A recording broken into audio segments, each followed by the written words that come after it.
충북도가 오늘부터 사회적 거리 두기를 2단계에서 1단계로 완화합니다. 11종의 고위험 시설 중 모든 다중집합시설에서 이루어지는 방문 판매업은 계속 금지되며 나머지 10종의 집합금지는 방역수칙 의무화 조건에서 집합 제한으로 완화됩니다. 종교시설은 정규 예배, 미사, 법회를 할 수 있지만 1m 거리 두기와 마스크 착용 의무를 지켜야 합니다. 어린이집과 사회복지 이용시설도 방역수칙 준수 조건에서 운영할 수 있습니다. 코로나19 피해 저소득 위기 가구에 긴급 생계비를 지원합니다. 지원 대상은 지난 7월부터 신청일 현재 가구의 근로사업 소득이 25% 이상 감소한 경우 또는 올해 2월 이후 실직으로 구직급여를 받다가 종료된 미취업자가 있는 가구입니다.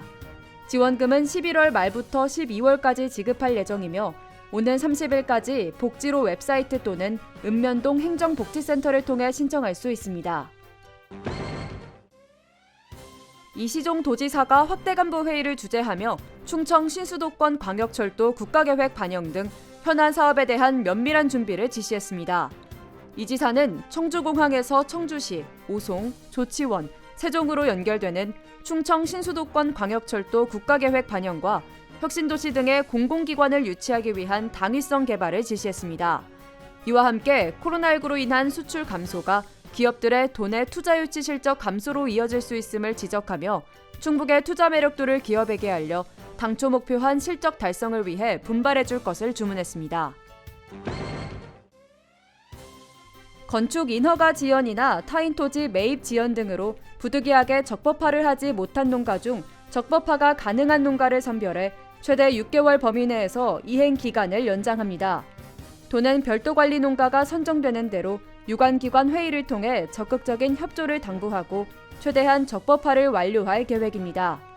별도 관리 기간을 부여받지 못한 농가들은 폐업이나 축사, 축소 및 부분 철거 등 적법화가 가능한 방법을 안내해 축산농가가 최대한 불이익을 받지 않도록 할 예정입니다. 청주 오송과 오창을 중심으로 진천 음성 혁신도시, 충주 일대를 아우르는 바이오 첨단 정보기술 혁신 거점 조성에 나섭니다. 도는 이를 위해 오창밸리 조성 연구 용역을 추진하고 내년 5월 용역 결과를 바탕으로 조성 방향과 추진 계획 등을 확정할 방침입니다. 도 관계자는 개별적인 기업 유치 차원을 넘어 오송과 오창을 중심으로 제2의 판교를 만들겠다는 전략이라고 설명했습니다. 2020 오송 화장품 뷰티 산업 엑스포가 행사 기간 중 엑스포 홈페이지에서 다양한 경품 이벤트를 진행합니다. 홈페이지 방문객을 대상으로 뷰티 스탬프 랠리, 오송 OX 퀴즈 등 다양한 경품 행사를 통해 총 2,200명에게 화장품 뷰티 박스와 커피 쿠폰을 지급합니다. 이와 함께 SNS를 통해 팔로워나 친구 추가 후 공식 홈페이지 신규 회원 가입 인증을 게시하면 400명에게 커피 쿠폰을 발행할 예정입니다. 알림마당입니다. 충북도교육청이 올해 온라인 원격 수업 지원을 위해 310억 원을 투입한 것으로 집계됐습니다. 올해 319개 교회 교사정보 인프라를 구축했으며 교원용 노후 PC 교체와 노트북을 추가로 지원하는 등 장기적인 원격 수업의 질을 향상시킬 예정입니다. 충주시도 내년부터 고교 평준화가 시행됩니다. 대상은 충주고와 충주여고, 국원고 등 동지역에 위치한 6개 학교로 도교육청은 관련 개정 고시안을 도의회에 제출해 내년부터 신입생을 추첨으로 배정할 예정입니다. 옥천군이 충북인력개발원 부지와 건물을 매입하기로 결정했습니다.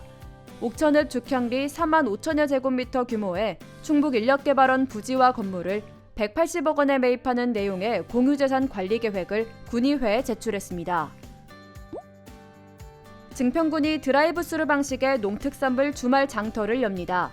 11월 말까지 도안면에 있는 블랙스톤 벨프레 리조트 주차장에서 주말에 개인 차량을 타고 이용할 수 있는 장터를 열어 제철 농특산물을 판매합니다.